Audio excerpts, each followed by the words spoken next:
I'm a rolling stone.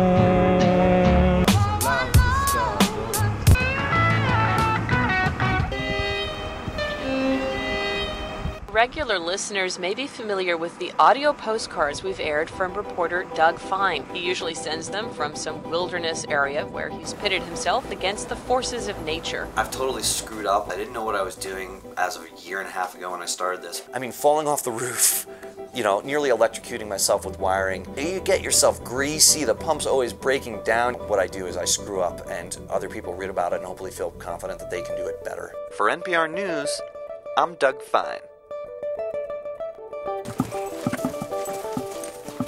Okay, so we got 8 solar panels, 865 watt solar panels that charge 12 deep cycle golf cart batteries and basically power the entire ranch with the exception of the oven. We were just up on the roof where the solar panels are covered with snow, not getting their maximum charge. It's early in the day, the sun just rose recently. And that is with the stereo going inside. We've got the fridge going, we've been running lights and charging things all day, charging equipment, and we are cooking. So we are actually having a solar moment here right now. We had this big storm last night and the, oh hello goats.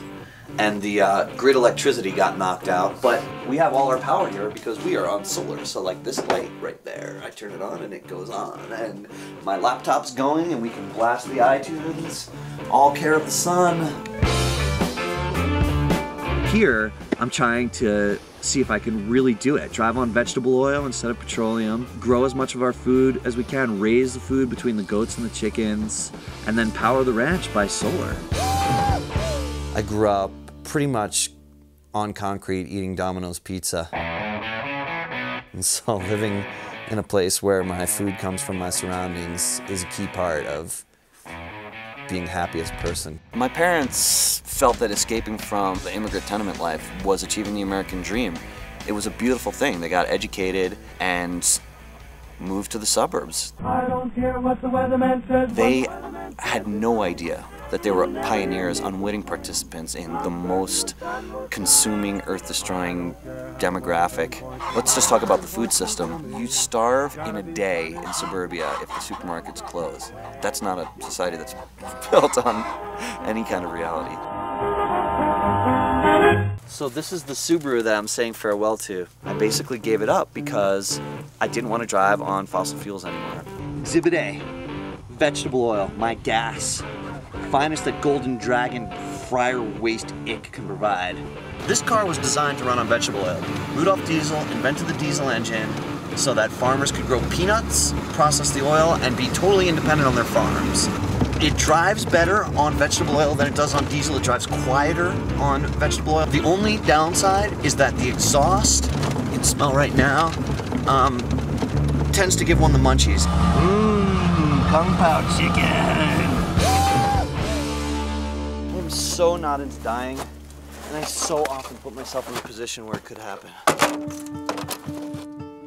Essentially, Farewell My Subaru is a documentation of how I've screwed up in the first year. This is the Funky Butte Ranch's water supply. I've run out of water several times here, but it's not the fault of any, it's my fault. I listen to the wind, The water drains down here in an underground pipe, and it comes into these black tubes that have tiny emitters on them. Only God really knows.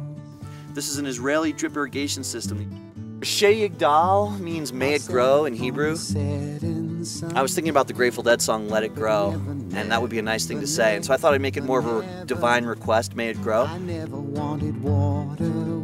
think the healthy living, being outside, living with the animals are all happy, the goats are smiling.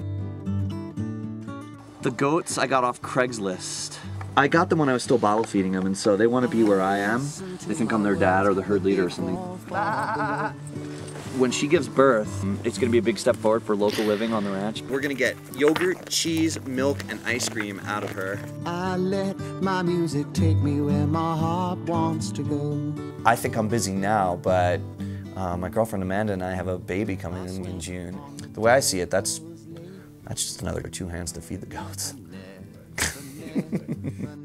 I don't know what I'm doing with goat husbandry. I just spend time with them, feed them organic food, meditate with them, and I feed myself organic, local food. The chickens give me my breakfast, you know, the breakfast we ate this morning. Basically, I'm trying to live as locally as possible, and there's just certain amenities I don't want to give up. Netflix and ice cream. You actually can be a digital age American while reducing your carbon footprint.